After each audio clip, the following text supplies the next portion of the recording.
Okay, so I opened it up to a patient just to cut through the rest of it because I think you know how to put in a patient, but just in case, if I go back here and say add new patient, it will take me to this window here. Again, the only things that are required are this and this.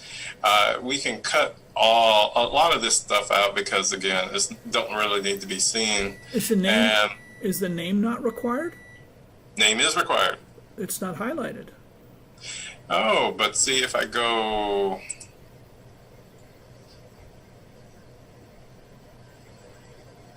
So those are the required fields. But it still doesn't have. Oh, I see what you're saying.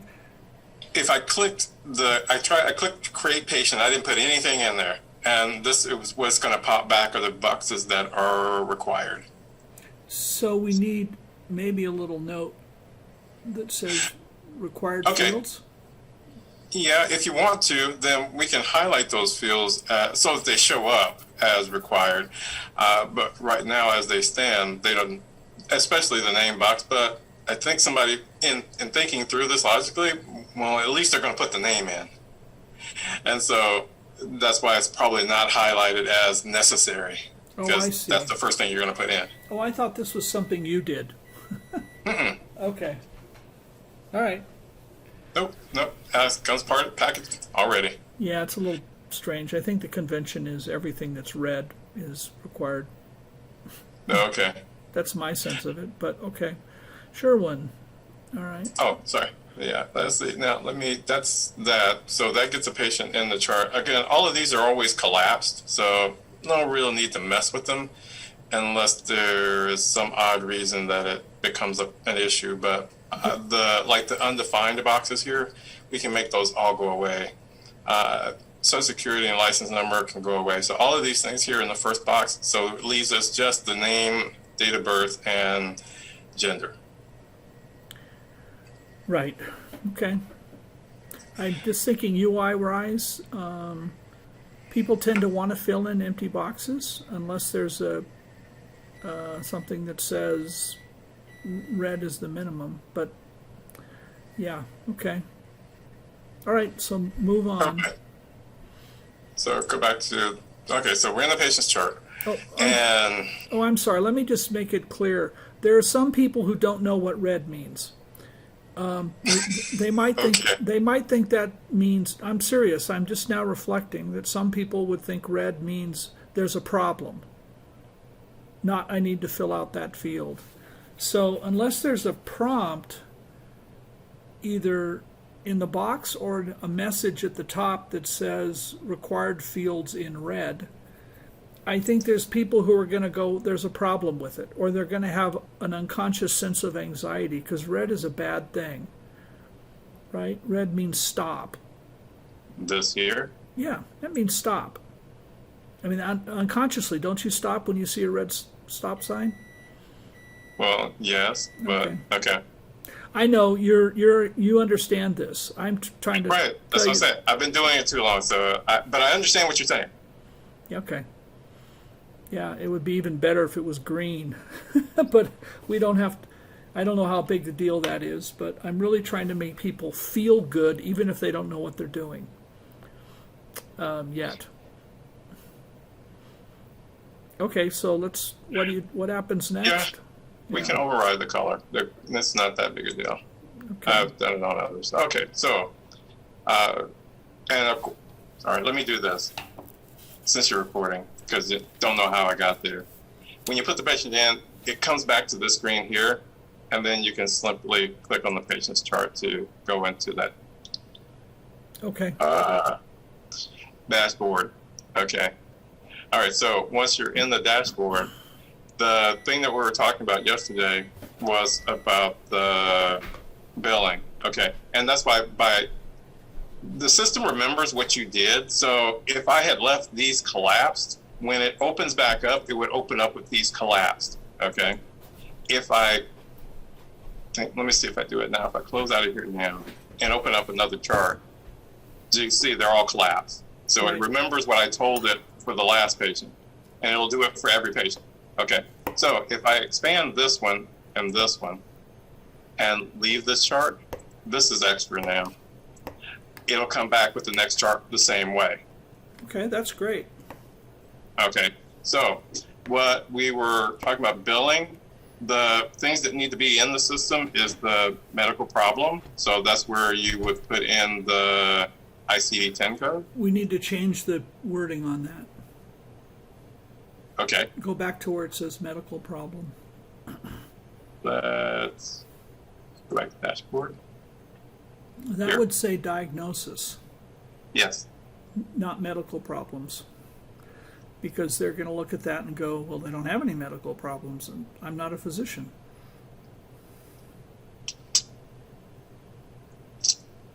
Okay, so we changed that to diagnosis, Right. and then they would click on that, not to collapse it, so to add it, and then they can add a diagnosis. Now the ad screen comes up and looks like this, and you can pre-populate this with commonly used diagnosis. Great.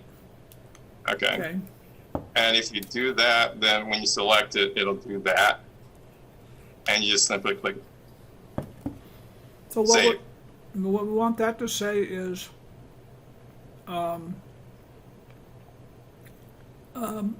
it should say common problems.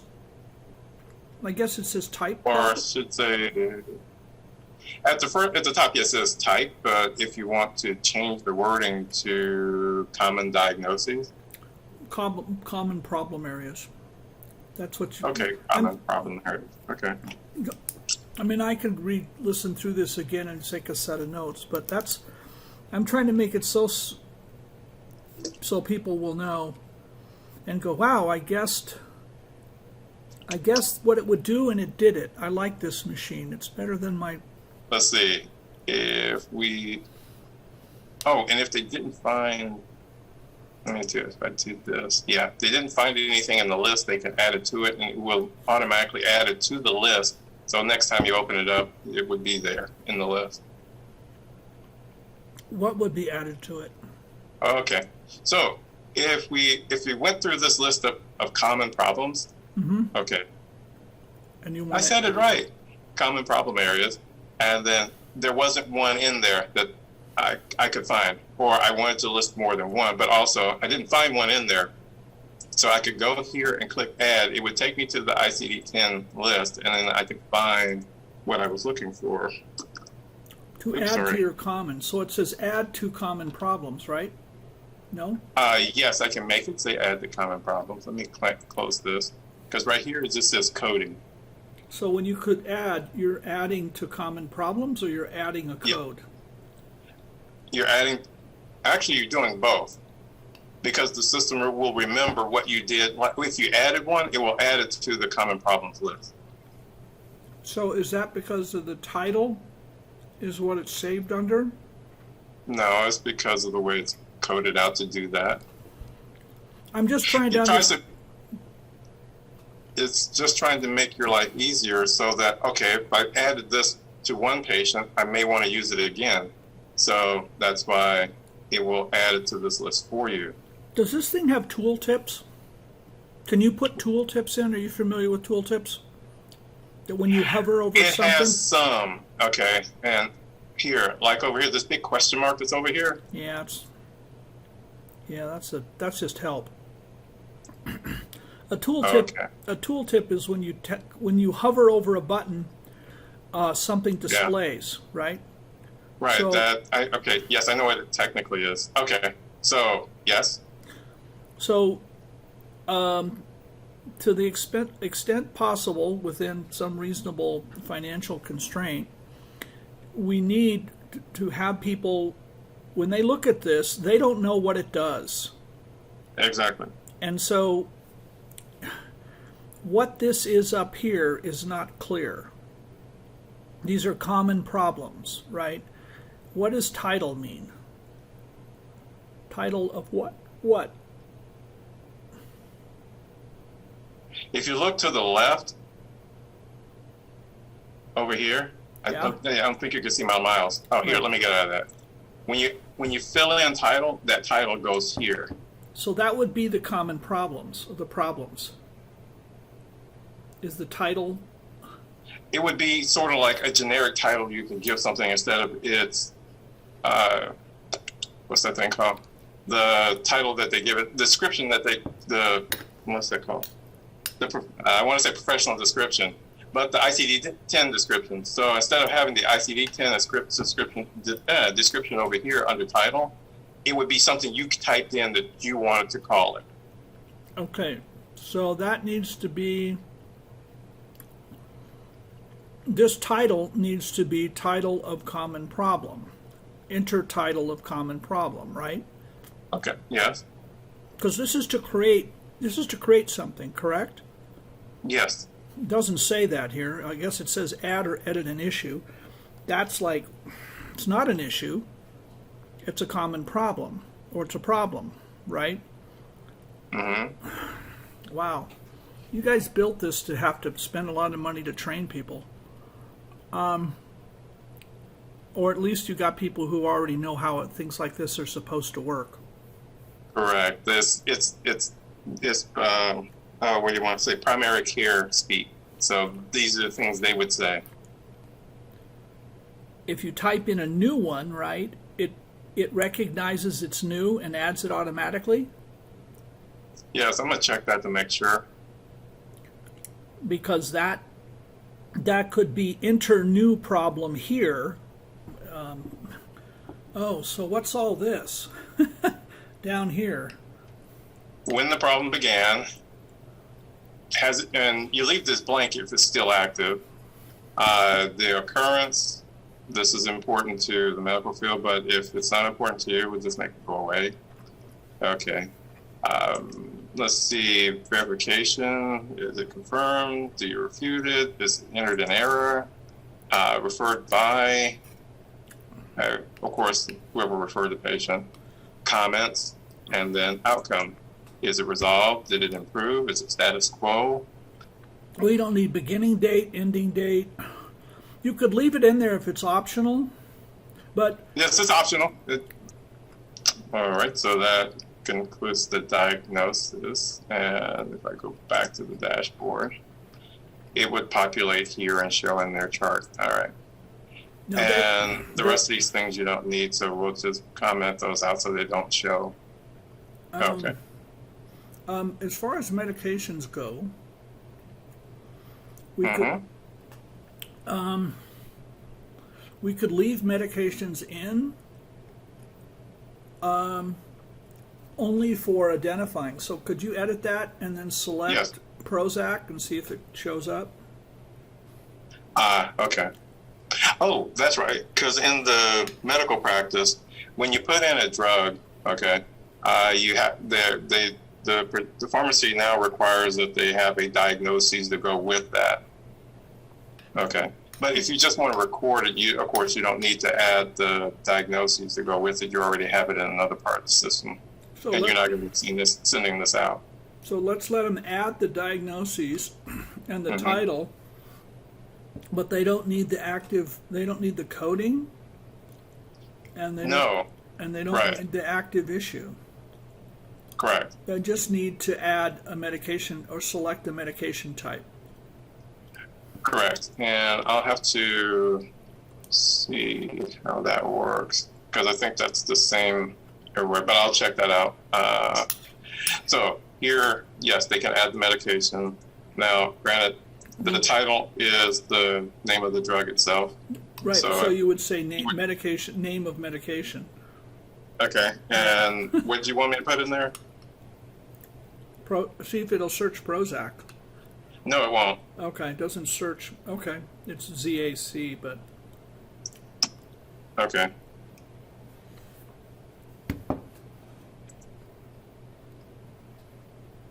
Yep. And if I go back to the dashboard, it would just load it. Okay. All right. That works great. Better than I expected. If we get rid of all the static, right? Yes. Yes. Diagnoses are put in, and you said if they wanted to record any medication that the patient is on, they can record it in the chart here. All right, so If our they biggest want. thing with getting to the billing. Yes, sir? Right. No, that's fine. I just thought while we're here, we're definitely going to get rid of clinical reminders, appointments. We're not even going to have a calendar for this. If they want the calendar will come later, and then my sense of it is the calendar is going to be released in 2 months or 3 months after this comes out. Okay. Does that make sense? Yeah. And so in some way it's like you get billing and then you get a calendar, and they're not connected. And then eventually I'm hoping what we can do is if people say, well, I want the calendar and the billing, right? Then we that could be migrated, right? The data would still be there for both systems. Is that correct? Yes. Okay, and this appointment button here would say, what does it do now?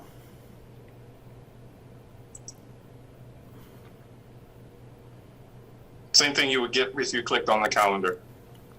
So what we would say is we need a message here that says that the appointment calendar system is not available in this version. Oh, no. Well, can you just take that away? No, I mean, but I can make anything disappear. I know, but I want him to look at it and say, oh. Okay, gotcha. I want him to look at it and go, I should be using a calendar. Gotcha. Let me see if I can, and I think this will be fine for the people who look at this, is that what I found is that providers, if you give them something that isn't their idea of what they want, their initial reaction is to think of it critically and find a better solution, even though wisdom says this is the best solution. So what I have found is for them to say, I need a calendar or appointment system. And then if it's their idea, they want it versus the idea of it has a lot of things in it I don't need. Correct. Right? And it's like, well, there it is, but you can't have it now. And that, for some reason, things go better if they're invested in the idea. Yeah. So there we go. So we could leave it there, have it pop up, and then just disable the ability to use it? Yes. Okay. And say it's not available in this version. But at least they'll know it's there. Cool. All right. I'm just curious now because we are talking about it in global. And if I go to calendar, disable calendar, save, they won't have access to do that, so don't worry about that. Close that. And if I go back to your patient's dashboard and you okay, so it does take that away. All right. Well, oh, I just wanted to see if it took that away if I disabled the calendar. So we'd have to make sure that we leave it there, but leave the calendar disabled. Can we do that? Sure we can. I mean, is that like a big deal? Nope, it's just removing some tags. Great. That we can always put back? Are these tags that are commented out or something? Yes, I comment out the tag. Okay, so there are tags in there that says, hey, if this is in the globals, do this. Show this. And if it's not, if it says no, then don't show this. So that's how it's set up, and the tags are in the system to allow you to show or hide things based on the way that they are in the globals. So if I go back to globals, the tags that are around that section for disable calendar are going to now say, oh, calendar is enabled, and then it's going to show it in the patient's chart. See? And then you would go into the code and comment out the... right, to hide it so that it's not hidden ever. It's not hidden, but it doesn't work. Correct. Because they're going to click on it and it will populate like this. But if they fill it out and try to save, then I'll disable the save so that it pops up and says, if you want to use this, I'm sorry. Go ahead. You know how to word it. Well, I wonder if we should create a pop-up that says, oh, so you don't want to even see that. Instead, we can have another. I can fill this in with something else. This is a file, and I can fill it in with any file that you want. can you have a toaster? Do you know what a toaster is? Yes, I do. So- I have a couple of them. Oh, so the toaster would come up and say, this functionality is not, appointments is not enabled in this version, right? Yes. So I just have a toaster come up, and so they can see it and disable the functionality of it. I mean, in the sense that the save doesn't work. Yeah, the save doesn't work, and there's a toaster that says appointments is not available in this version. Enabled. If they want it, well, we'll talk to them about it. But Okay. part of this is I'm trying to roll this out to a lot of new people who are going to want to learn it themselves. And we'll have videos for them, but what I don't want is to have it be something where they have any annoyance, well, at least avoidable annoyance, and that they want to call somebody for help. So everything else, there's nothing else that needs to go on there except allergies. What else? In fact, you know what? We probably need medical problems.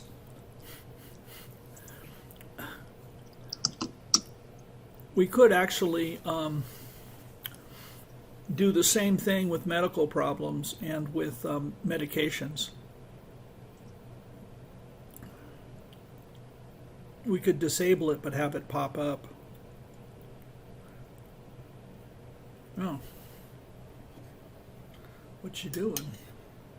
Trying to see how to turn off clinical reminders. If there is a setting for turning off clinical. Okay, yeah, clinical reminders. That's what it just popped up. Okay, so just disable all those. Don't need that. Just turn it off. All right, so save that.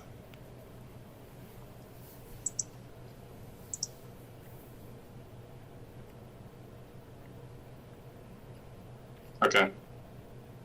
That was just for me. Okay. So clinical reminders are turned off. There's nothing else we need to. No, okay. So the next thing that they're here in the chart, or sorry, they're here in the dashboard. They are looking at the patient's information. Okay. And I want to do billing. Well, what I thought about doing, now this is just a static picture, is adding a button that says bill patient. In this system, this is a dashboard for what? This is a dashboard for all things billing? All things pertaining to the patient. I got it. Okay, so what you're saying is we're going to disable all these buttons up here, right? Except for bill patient. Oh, hold on. I hadn't. Sorry. Let me. Okay. Let me go back to. No, this is not live. This is a static picture that I have here. I need to go back to the live here. Okay. No, I hadn't thought about removing these because those are there, and they're extremely difficult to remove. But what purpose? Okay, history they don't need for billing purposes, right? No. They don't. Do they need report for billing purposes and claims management? No. Documents?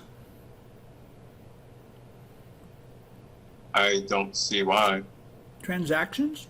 What's a transaction? Billing?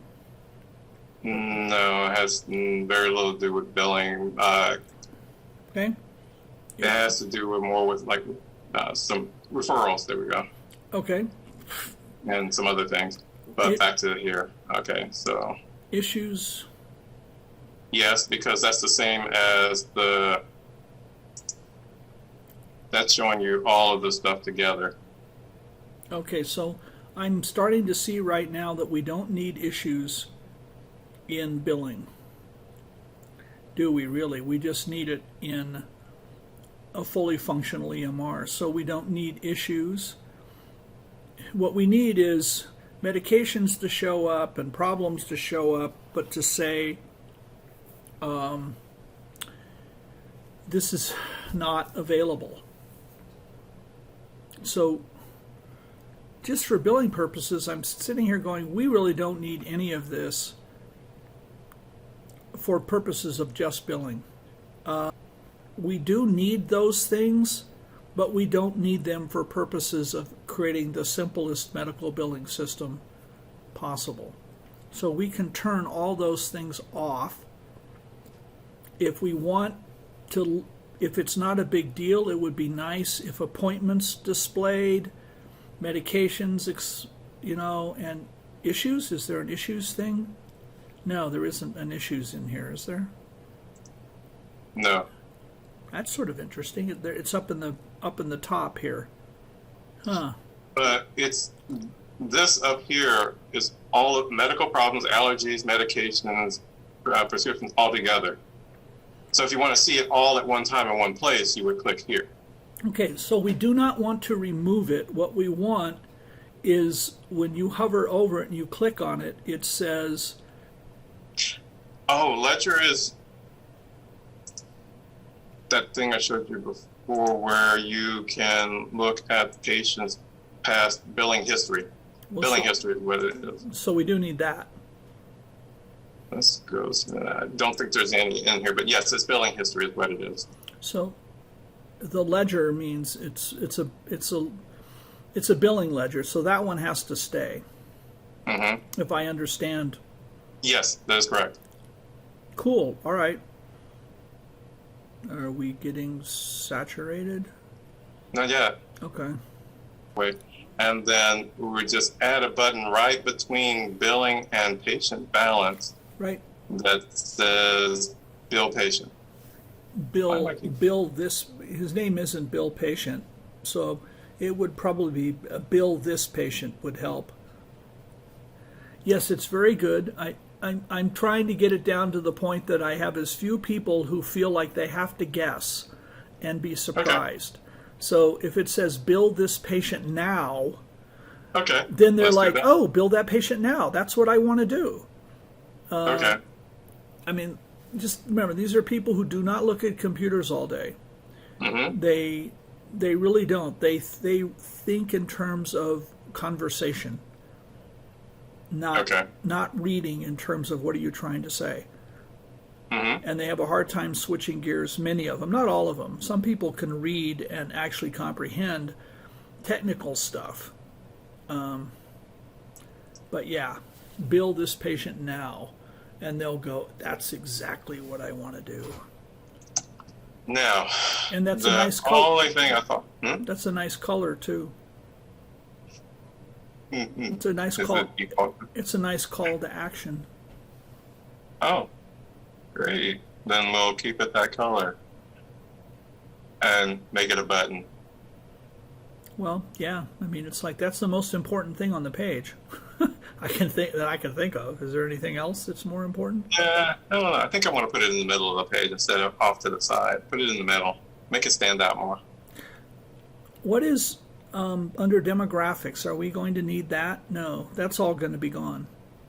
Right? Why? Right? Insurance. No. What? No. Well, what about choices? What are choices? There are settings in the system that are needed for other functions to work or not work. Do we want to give them choices, or is that dangerous? Oh, no. Okay, sorry. Can we turn all these off? Yes, you can turn off all these. Okay, so if we... Whoa, what's in there? Let's do some... Oh, my annotation is still on. Close that. So let's play around a moment. Remember, this is a demo system. We can do anything we want. Not going to break it. So, oh, wrong thing, wrong place. And let's go to form layout. And no graphics. And that's still on the screen even. Oh, I know what. I have to tell it to let me erase it. That's what it is. Well, we definitely don't want to give them this level of control. Oh, no, they can't have those. No, they're not going to get here. So let's see. Oh, that's right. So we have to go through and so choices are here. I was just wondering. Bear with me a moment, please. Here goes.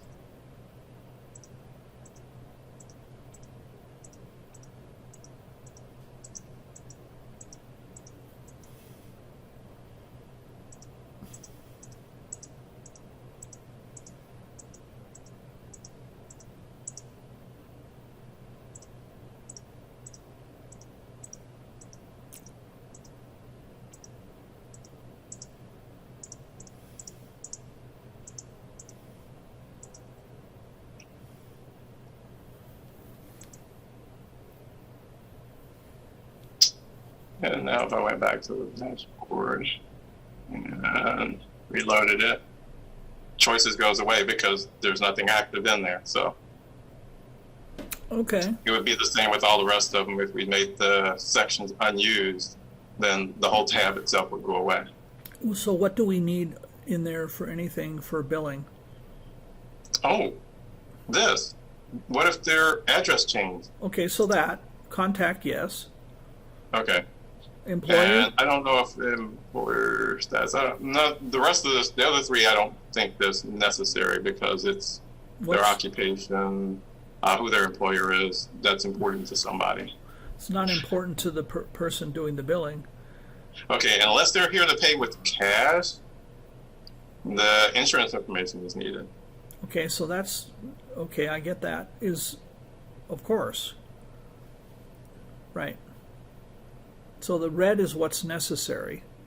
I like that. It'd be better if it was. Well, it's red means it's empty or it needs to be filled out. So red's okay. So what's miscellaneous? Miscellaneous? I don't know. That changes from time to time. Oh, deceased. Okay. So contacts, employer can go away. Stats. What's under stats? Oh, language, ethnicity. Okay, so those are important to what? Most practices because, and especially some places, because they have to keep track of this stuff. Well, we don't have to. Right, so stats can go away. Yep. So we can just disable everything in stats, and that'll go away. And they won't die, so we can make that. They don't. Same thing. They don't die. As, yeah, they don't deserve a field. Employer needed. It is needed. No. No, I'm asking. No. Okay. So. I mean, I don't know what for. I can't imagine what you need to know the employer for. In case they don't pay their insurance goes away, or you want to verify that they actually have employment. No, we can't. We don't do that. We'll get a licensing complaint for calling their employer saying, "Hey, this is Dr. Connor of Ben Psychological Services, and I'm wondering about why your employee isn't paying their bill."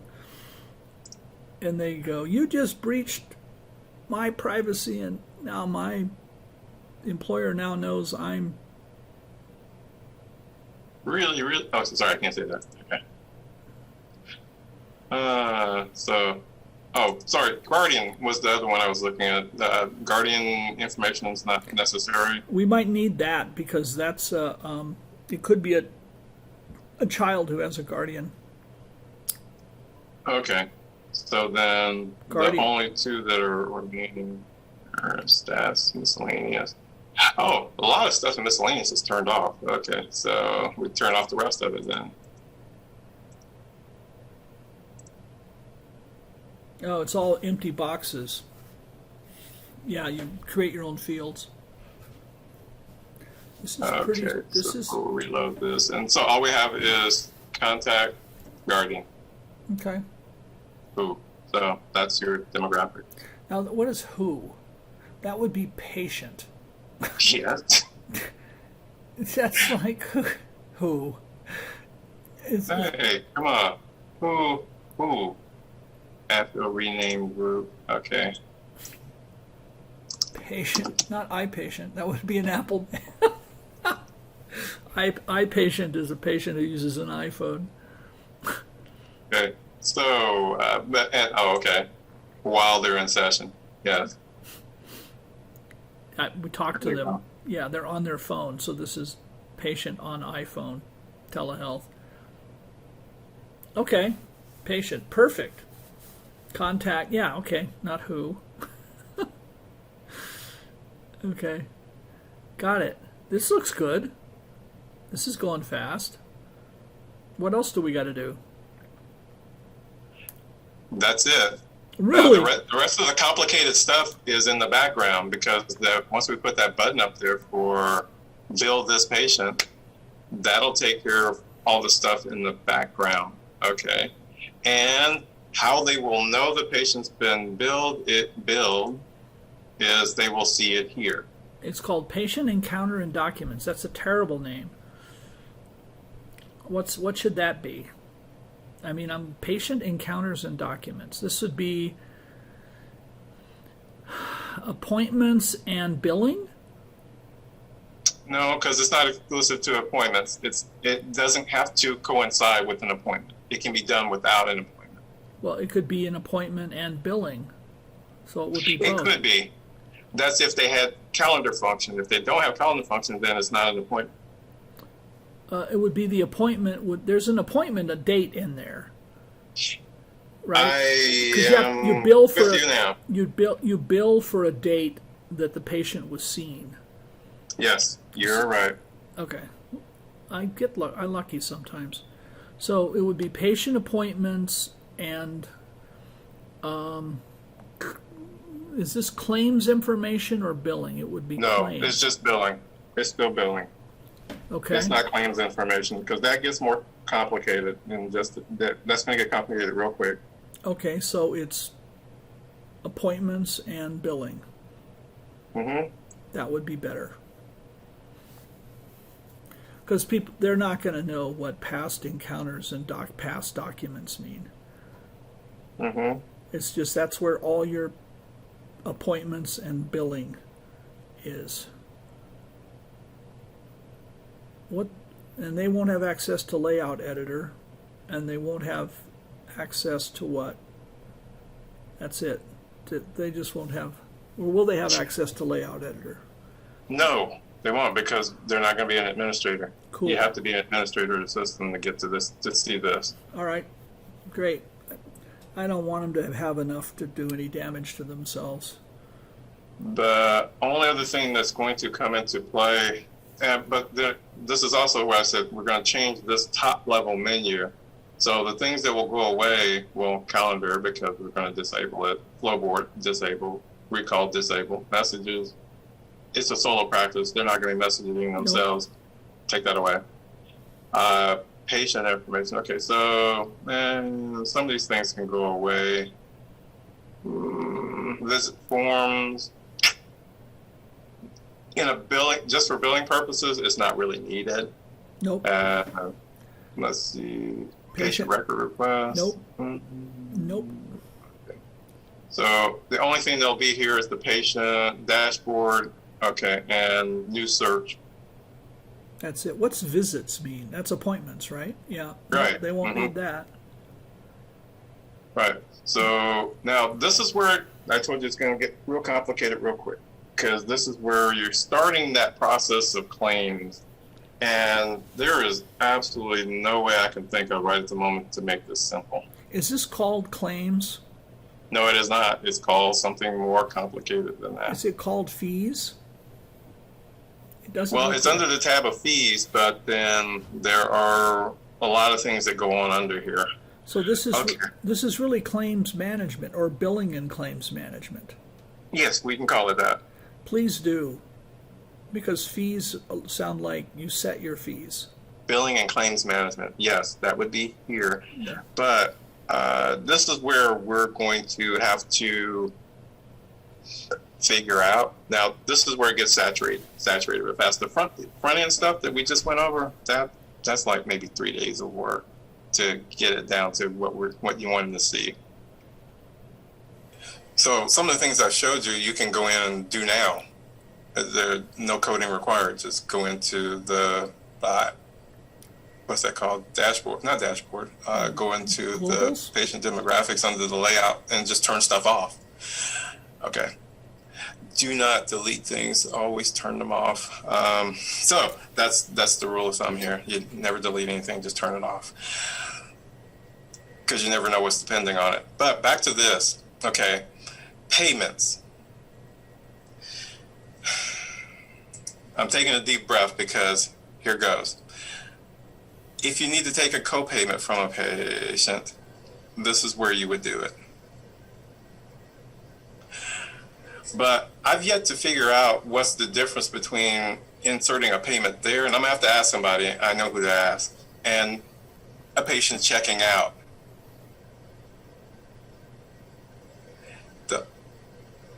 Nope, I have no idea what's the difference between the two. Well, payment. Other than one's a single event and one is I can choose my event basically. One is you owe us $100 if you want to keep your appointment. That's a payment potentially. Okay. Checkout is you're leaving and here's your bill. So almost payments will be when you realize the patient has a balance due and they can make a payment, but the payment may be, I can only pay you $100 this week, and you say, fine, I'll take the payment. Okay. Or the billing person says, well, is it okay if I charge $100 on your credit card even though the outstanding balance is, Okay, so like in this case here, the patient already made a copay of $25. There is an insurance balance of $175. Right. So if there was anything required, okay, so let's say the insurance only paid $100 of it, leaving $75 balance due to the patient. Right. Okay. Well, I'm not a billing expert, but from my end, what I know is a person can say, I can't afford to pay you today, but I can take a payment. I can give you $100 towards the balance due. And then you take that money and you apply it to something. The billing manager knows where to apply it. Okay, so the rest of this then will be for a billing manager. I wouldn't expect the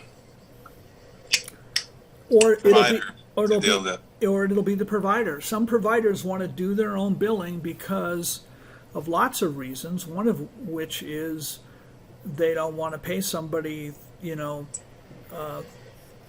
$300 a month. I mean, or, whatever it is. I mean, I've got a really sweet deal. My billing manager, I pay her $200 a month, and she's happy. Okay.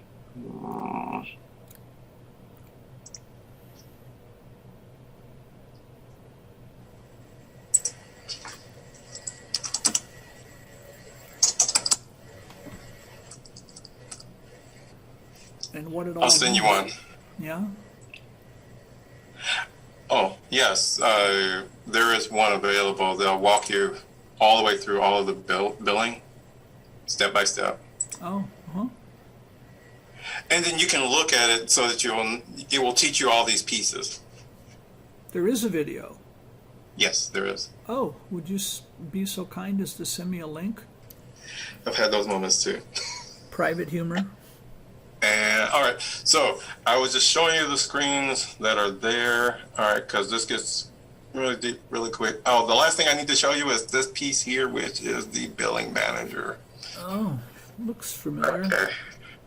This is how claims get submitted right now manually, but this is going to change soon. However, but this is the claims review. So when they click the bill this person button, this is where that information is going to show up at also. Right. So they'll see it in two places. They can immediately see it here, but that same information should be available here because all of the patient's visits are going to show up here.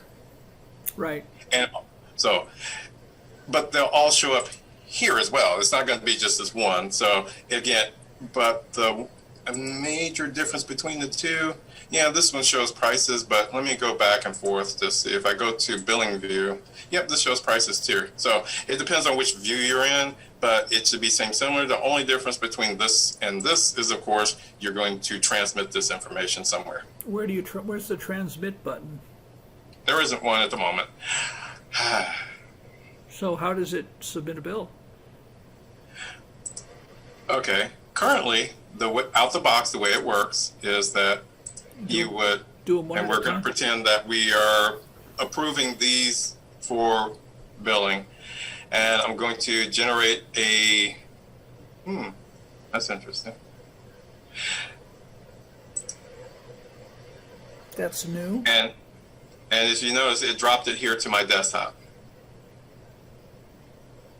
Drop that. So, and I would take and upload this file here to the clearinghouse of my choice. Oh, geez. Okay. All right. But the thing is, that's why I said this can be transmitted because I've already done it. I can insert it in so that it will. I'm going to change what I did because I like the way the other guy did it better. But we're still waiting on his being somebody else who's doing actually the same similar that I've done, and just make it run as a background service so it transmits on a, let's say, hourly or daily basis, depending on what you choose. You will set the time frame for the billing to be transmitted. Oh. Or we can, sorry, I'm saying you, I don't mean them themselves, so we'll set it in, put it in there, and then whether you want it to go hourly or if you want, we want to say send it once a day. You set a time frame. Yes. As opposed to just pushing a button that says go. Right, because, okay. There are arguments both ways on that, meaning I'm thinking background services because it really doesn't matter maybe, and I know there can be an argument both ways on this. Let's say that we said go, and it just puts it in a queue. And at the end of the day, it transmits all the information because I know in simple practice, even if you said go now, it's not going to do the billing till the end of the day. I see. So there's an advantage between a batch and doing them individually, right? Is there a difference? You say, is there an advantage? Yeah, I mean, a batch is faster, right? And so it's batching, once a day, which is fine. I mean, some billing systems allow you to submit a claim and then, or submit a batch of claims. And I think one of the problems is if the batch has a problem, all of them have a problem. You see what I mean? Yes, I do. And yes, I've experienced that. But so what we want is this thing to bill anything that's ready to go as an individual submission. So if there's ever a problem, it's only with one claim. I'm testing my thinking here because it's been a while since I've done claim submission, but I remember that it's better to submit them individually, especially if you're not really good at it, because if you submitted 40 appointments and one of them was bad, that would hold up the whole batch while you get some remittance advice code that comes back to tell you what's wrong. And then you have to figure out what's wrong and then resubmit all of them. that is true. Yeah. It would be better if it was submitting claims individually and not in batches. If there's a switch for that, submit as a batch. I mean, a really competent billing person is going to batch everything, especially once they've got everything dialed in, right? It's like these are the same 10 people every week. You know, they're going to, you know, but if this thing will automatically, you know, automatically submit claim once approved, then it just gets submitted automatically. And then the provider, if they have a problem, they haven't damaged their income. They're just damaged one claim, which could be insurance numbers are wrong, right? Or patient not recognized. Okay, so that's where all the hard work comes in. Okay, because all of that is built around rules, and so what's the default rule? Technically there is no default rule. You see how I checked the boxes over there on the right? Yeah. Okay, so everyone that I checked, that would be a part of the batch. If I only checked one and said create file, it will create just that one in that file, and I can upload that one. Right. Okay, so what's going to happen in the background is that if you got 40 claims, it's going to connect to the the clearinghouse 40 times. Right. Well, that's not our problem, is it? It will be your problem, or sorry, they will make it your problem if you say, "Hey, you didn't get my claim." They're like, "Okay, and you know, resubmit it." So there would have to be a functionality or method in there that will check and see if a claim did not go over. But there's limited stuff we can do in transmitting a file, because I can transmit a file to, and I had this with the immunization system, transmitted the file to them, and they were like, "We didn't get it." I transmitted it again. No, we still didn't get it. All right, but my system says it put the file in the folder on this date. This is the timestamp, and this is where the file is located. Well, we're not seeing it. But everything on my side said it went. Well, now how is that not bullshit? Because if it went and you know where it goes, how is it they're like saying that's your fault? That's the eternal struggle. It's who's responsible? You're responsible for giving the file to them. Now, if they don't see it, they don't have a responsibility of saying that, yeah, we got it, but we don't know where it is. Right, which they could say, oh, we were doing a major update all last night, and we had a problem, but we're not going to tell you what the problem is. Yeah. But however, I'm giving it well, not really an extreme, because like I said, that really did happen to us, because they ended up getting their tech support involved, and then their tech support was saying, oh yeah, we see the file, it's in the folder here, and this is the date and time, and everything he gave us is right there. And he asked Bill, says, well, do you see it, Richard? And he's like, no. They said, okay, hold on. And a day they worked on it and then came back and said, okay, yep, we see it, it's there now, we're getting it. Okay. So the way this works is,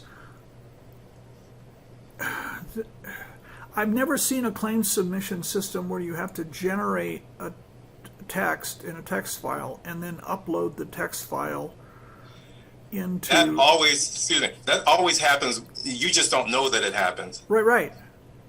But what I didn't know is that you could even do that manually. I've never seen anybody do it manually. As I was informed by somebody else recently, when she looked at this, she's like, oh, this is the old way of doing it. Oh, yeah. I have to think back now to how we did it when it was like this. So, yes, this is way behind. Okay, so that's functionality that isn't like simple practice. This makes it not so simple practice, because you have to upload files, and people will go, what? Okay, no, I told you, no. We're going to change I'll add the button that transmits. Okay. So no, they won't have to manually do that. No, I already have that. We just need to know what clearinghouse that they're connected to and get their SFTP information from their clearinghouse. So it'll be Office Ally, which is everybody's cheapest, best way to go, except for Blue Cross Blue Shield, Regents. Mm-hmm. Okay. Right. You're just telling me that. I'm going like, okay. Don't you? That's a question I had to ask my billing manager, but I thought you would know. Know what? That there's some insurance companies that won't let you use Office Ally. No, I'm unaware. Not that deep in the billing. Okay. Because I think the two we use out here are Office Ally and Availity. Mm-hmm. Does Availity ring a bell? Yes, those two I'm familiar with. So you're going to give us a button. That's cool. Right. That would... Actually, I think it'll work in the same fashion that this does, because I was trying to think, how did I do that? Because I just said generate X12, and instead of it downloading the file, it created generate X12. Okay, yeah, this is what's supposed to come up. I'm sorry. I see what that did. Okay, because that actually is new. Hang on a second. I gotta go back and look at this, because this bottom button is actually new, and it's like, why is that there? But now I found out, because before it said generate X12, you would see this right here. Okay, and so these are some options that you have before you actually send the file. But what I did was interrupt the flow. So when you hit continue here, if we turn on the transmitter, so it doesn't say transmit, but we'll turn it on to make sure it's working in the background, and just say continue. And you get a prompt back saying that file was transmitted successfully, or it failed. So you would get it right there on the spot. However, you don't want that to happen. Okay, I'm just telling you how the system currently works and how that it's been augmented by some of the things we do. You want it to run on a clock on its own. So that's why I was talking about background services. Right. Well, they probably wanted to keep it out of the clinical record. I think that. Oh, wait a minute.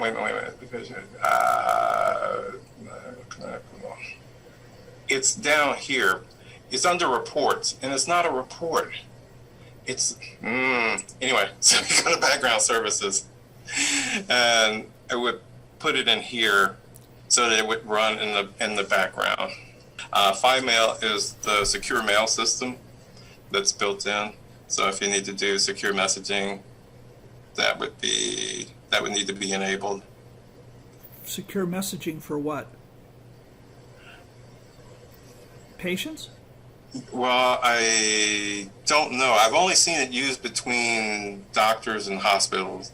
I haven't seen it used between providers and patients. I wouldn't think so, unless it's messaging in the patient portal. We'll have to think about how that gets managed, because I do know the handshakes between EHRs and clearinghouses get crazy once in a while, especially if the clearinghouse has some kind of problem, that they don't want to admit. Oh, yeah. Because you can't submit a claim until it has all the right information. If it comes back with an error, I assume it comes back with, when there's a rejection, there's a code that comes back, or some advice or some kind of instruction as to what the problem is. Yes. Hold on.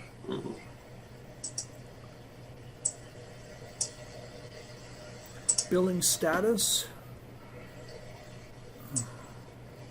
Bill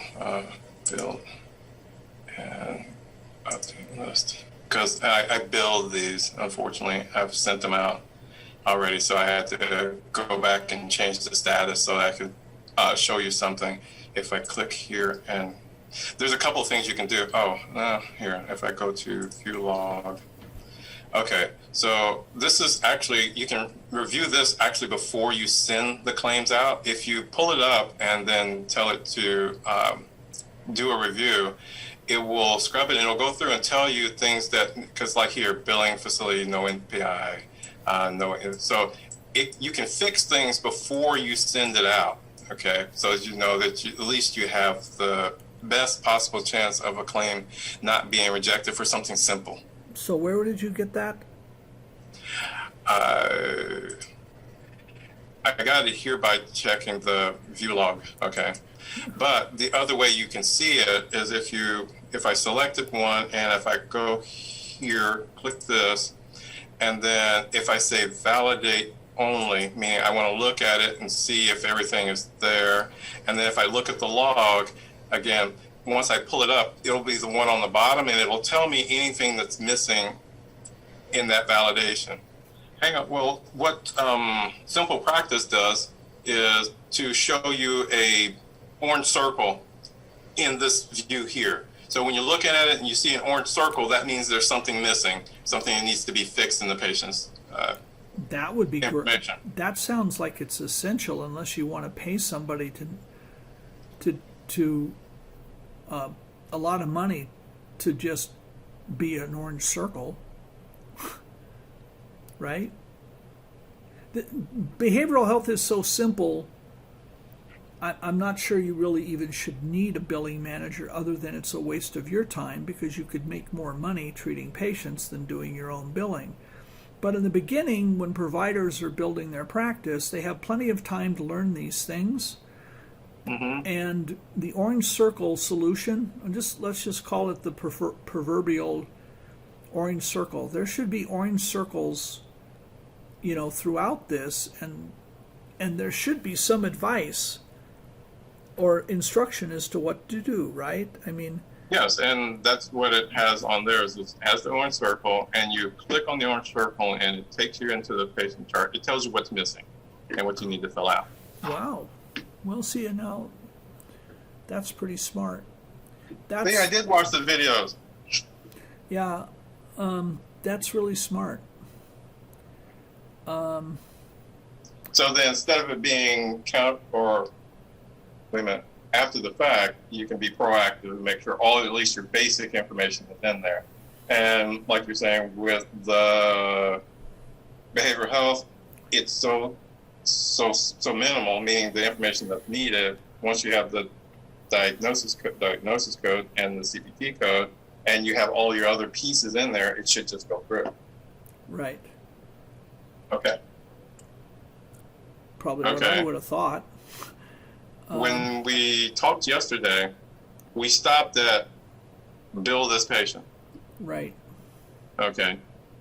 We didn't go past there. So that's the 6 to 8 weeks, meaning to now at this point, after reviewing it, turn off all these other things, put in some additional things that we didn't talk about yesterday.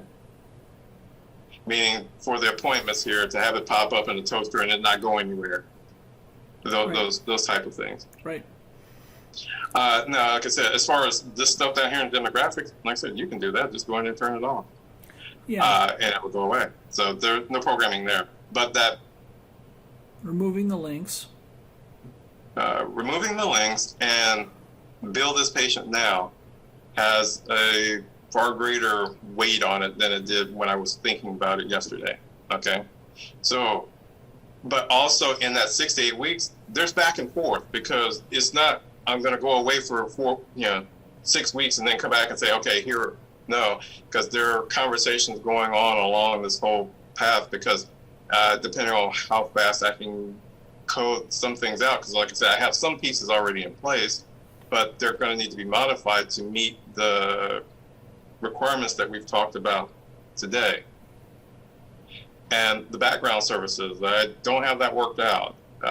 And also a bill queue, or to send every time you, so that seems weird to me, but I guess it'll be okay if we do it from here. So if we say bill, let's see, bill this person now, and they click the button, it should transmit that claim. So it should package it. Well, first it has to record it, package it, drop it, pick it up, send it, verify that it was sent, and then let them know. Those are all the steps in my mind I need to accomplish. Right. I get it. That's a series of steps that a billing person would do over and over.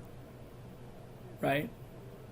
Yes, and that's why batching claims was a lot better, because they can view all of them and then bundle them all together and send them off all at once, rather than one by one by one by one.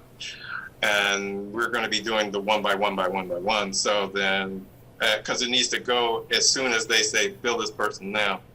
And that part I'm going to need to look at more closely. Okay. But that's going to eat up our 6 to 8 weeks, because we need to get that functionality down right.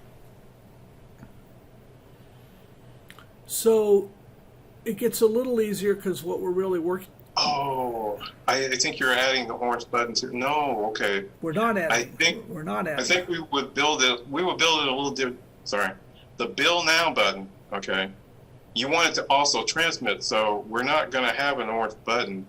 We will have a pop-up that will say information needed.